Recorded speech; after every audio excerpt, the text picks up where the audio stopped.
from the island of Guam as well, and I was the VP of Finances and Fundraising for Mariana's. And I also work in the Albert's Entrepreneurship Innovation Center. I have a lot of experience working with spreadsheets, budgets, drafts, and all that stuff. I know how to handle budget requisition. I know how to handle all the money going into the club, and I know how to invest it. Mariana's has twice the budget it had now than from when we started.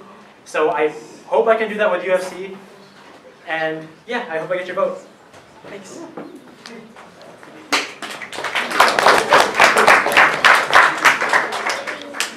Hi, I'm Adeline. I'm running for your VP of Finance. I have many skills, including counting money from my 3 years of experience being a cashier. I maintain organization and neatness. I keep my priorities straight, and I'm a good friend. Being part of UFC has really made my college experience and my way of giving back as being an officer. So I hope you let me do this again next year. If you bank on me, I will, with utmost thankfulness, treasure your vote. Thank you.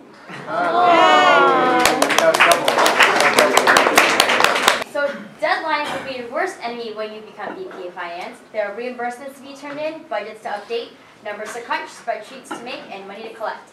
With UFC students being so busy, how do you plan to stay organized throughout the school year and keep UFC's budget healthy?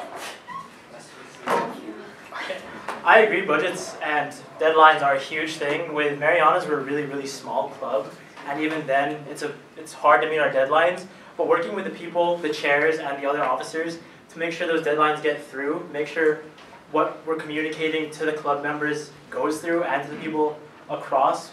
What we did for Fiesta this year was we worked with several different organizations, including UW's, MIC, UP, and a bunch of other Northwest organizations, and meeting those deadlines, we just had to work together. We had to communicate, and creating spreadsheets and everything else that just comes along with the job.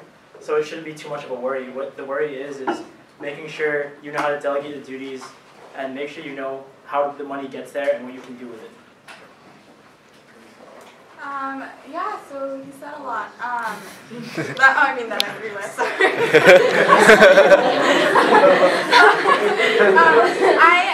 I am a nursing student. I am part of UFC and HOC, so I have done a lot of things that that work around deadlines, and through everything I've done, I've learned not to procrastinate. So deadlines are not something that are an issue to me personally. So I feel like just knowing me, I'll know to work ahead of time in order to make sure that I reach those deadlines and make sure I get everything back to everyone, or money-wise. So.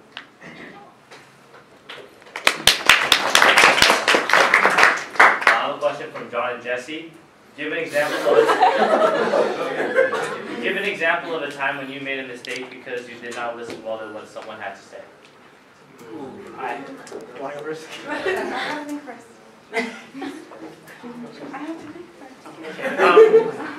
Well, working at the Innovation Entrepreneurship Center, I had to interview like 15 different stakeholders that were major people in the corporation, CEOs and presidents. One of the things that I couldn't listen to were one of the greatest ideas they had for the center, and that idea was to get the center more involved with the miners in Albers. And that kind of just, I forgot to jot it down.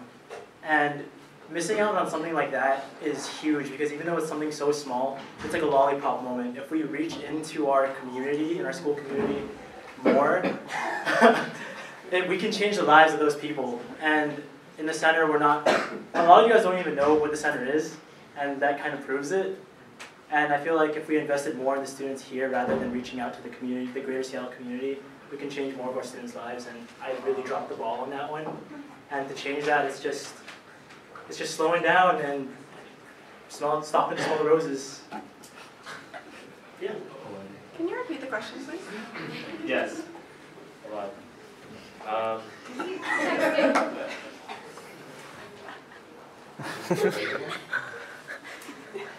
Give an example of a time when you made a mistake because you did not listen well to what someone had to say.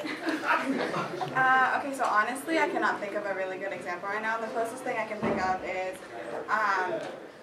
not reading instructions fully and accidentally sending the wrong thing to people.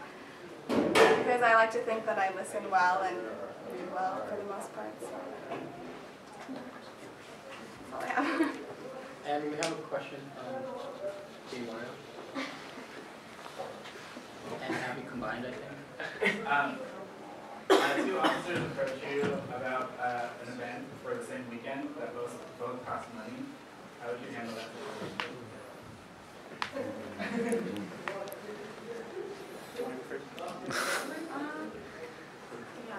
Okay,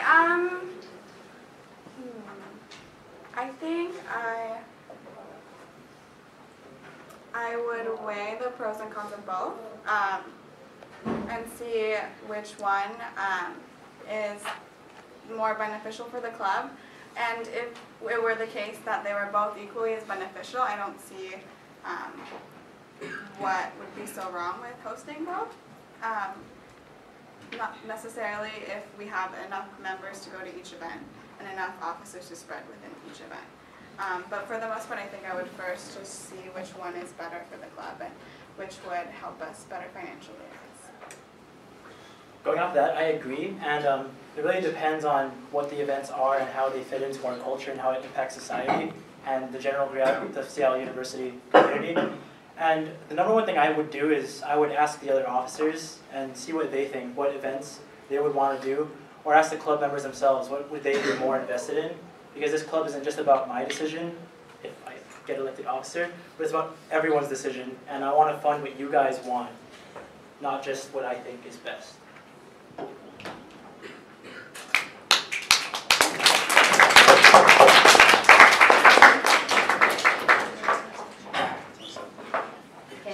Oh wait, Abby has one last question. How did you collaborate with other officers if you found out that you went over budget, for example, in Ontario?